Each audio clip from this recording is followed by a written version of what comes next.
UNESCO world heritage site आणि भारतीय स्थापत्यकलेचा चमत्कार म्हणजेच वेरूळ केव्जमधील कैलाश मंदिर हे फक्त मंदिरच नाही तर इतिहासाचा आणि कौशल्याचा अनमोल ठेवा आहे।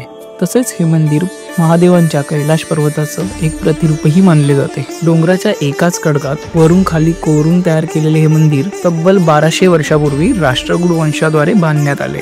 मंदिराची उंची 100 फूट असून त्या काळात मंदिराच्या बांधकामासाठी 18 वर्षे लागली। काळजीपूर्वक केलेले नक्षीकाम आणि भव्य गाभारा पाहून एक वेगळीच वाइब मिळते। मंदिराच्या मध्यवर्ती असलेलं शिवलिंग हे शिवशक्तीचं प्रतीक आहे। जसं की कैलास पर्वत हे ब्रह्मांडाचं केंद्र मानलं जातं। महादेवाची अखंड भक्ती आणि वास्तुकलेतील तंत्रज्ञानाचं फ्युजन आपल्याला इथे पाहायला मिळतं। कैलाश मंदिर हे आपल्याला आपली संस्कृती आणि परंपरेची आठवण करून देतं। एरोला केव्ज आणि कैलाश मंदिर पाहिल्याशिवाय भारतातील आर्किटेक्चरल आर्ट समजणे अपूर्ण आहे। असं मानलं जातं की या मंदिराला भेट दिल्यास कैलास पर्वताच्या यात्रेचं पुण्य मिळते। तर अशा या चमत्कारिक मंदिराची सफर तुम्ही कधी करताय हे कमेंटमध्ये नक्की सांगा आणि व्हिडिओ आवडले असेल तर लाईक करा।